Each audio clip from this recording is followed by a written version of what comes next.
Hello everyone, কেমন আছেন সবাই? আশা করি সবাই ভালো আছেন। আমি Imran from get to main.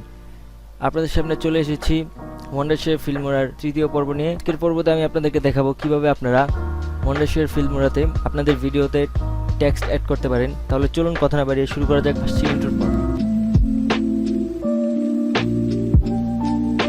তো এখানে দেখতে পাচ্ছেন আপনারা মিডিয়া, অডিও, টাইটেল একটি অপশন রয়েছে।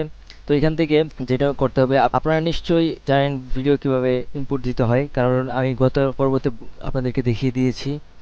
তো যেটা করতে হবে, এই টাইটেলে ক্লিক করতে হবে। এখান থেকে ধরুন অনেক রকমের টাইটেল রয়েছে, আমি এই টাইটেলটা নিচ্ছি।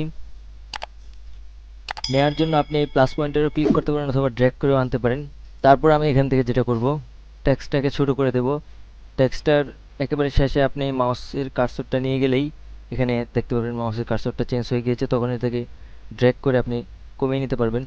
তো তারপর যেটা করব, এখানে আমি আমার চ্যানেলের নাম দেবো। তা করার জন্য যেটা করতে হবে, টেক্সট লেয়ারটার উপর ডাবল ক্লিক করতে হবে।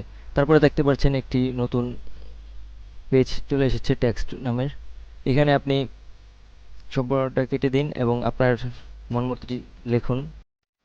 তারপরে এখানে আপনারা যদি ফন্ট চেঞ্জ করতে চান, সম্পূর্ণ টেক্সটে সিলেক্ট করুন এবং এখানে ফন্ট নামের একটা অপশন রয়েছে, এটা নিচে দেখতে পাচ্ছেন। এখান থেকে আমি একটি ফন্ট চেঞ্জ করব। এই ফন্টটা আমি নিলাম। তো আপনারা যারা মাইক্রোসফট ওয়ার্ডের সাথে পরিচিত তারা নিশ্চয়ই অপশনগুলো নিশ্চয়ই জানেন। টেক্সটটা একটু এদিকে চলে এসেছে। টেক্সটটাকে এদিকে আনার জন্য টেক্সটের উপরে ক্লিক করব। ক্লিক করে টেক্সটটাকে ধরে মাঝখানে এনে দেব। এবার দেখুন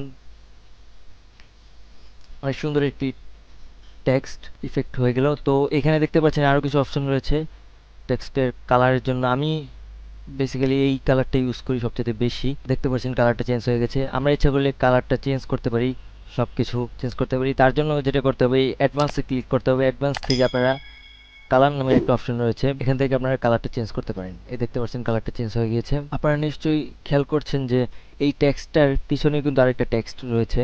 তো ওই টেক্সটের কালারটা কিন্তু এখনো ব্লু হয়নি। তার জন্য যেটা করতে হবে, উপরে চলে যেতে হবে। উপরে দেখতে পাচ্ছেন টেক্সট ফিল নামের একটা অপশন রয়েছে।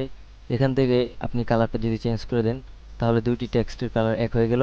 তো এখানে শ্যাডো দেখতে পাচ্ছেন, হালকা শ্যাডো।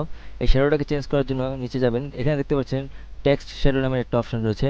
এখান থেকে আপনি টেক্সটের শ্যাডোটা চেঞ্জ করে দিতে পারেন। আমি ব্লু কালার দিচ্ছি। তারপর আপনি ইচ্ছে করলে শ্যাডোটাকে উপরে নিচে ডানে বামে দিতে পারবেন। তার জন্য যেটা করতে হবে, এখানে ক্লিক করতে হবে। এখানে দেখতে পাচ্ছেন অনেক অপশন রয়েছে, এখান থেকে আপনি অপশন চেঞ্জ করে দিতে পারবেন। তো এই অপশনটাই আমি দিচ্ছি। তারপর শ্যাডোর অপাসিটি কেমন থাকবে, তো আমি 100% করে দিচ্ছি আপনাদের দেখার সুবিধার্থে। তারপর শ্যাডো ব্লারটা আমি একেবারেই কমিয়ে দিচ্ছি। তারপর ডিস্টেন্স আমি 4% রাখছি। তো ব্লারটা যদি বাড়িয়ে দিই তাহলে একটু সুন্দর লাগে। আপনাদের ইচ্ছা হলে ব্লার নাও দিতে পারেন। তারপর অ্যানিমেশন একটা অপশন রয়েছে, এখান থেকে আপনি ইচ্ছা করলে টেক্সটটা অ্যানিমেট করতে পারবেন। দেখতে পাচ্ছেন টেক্সটটা অ্যানিমেট হচ্ছে। আপনি ইচ্ছা করলে এখান থেকে টেক্সটগুলো অ্যানিমেট করে নিতে পারেন। তো এইখানে দেখতে পাচ্ছেন আরেকটা অপশন রয়েছে, এখান থেকে এই সেম অপশনে এখানে পেয়ে যাবেন। তো আপনাদের কাজ শেষ হয়ে গেলে তারপর এখান থেকে ওকে দিয়ে দিবেন। তো আমাদের টেক্সট অ্যাড করা শেষ। তো আজকের ভিডিওটি এই পর্যন্তই। দেখা হচ্ছে আরেকটি ভিডিওতে। Good bye.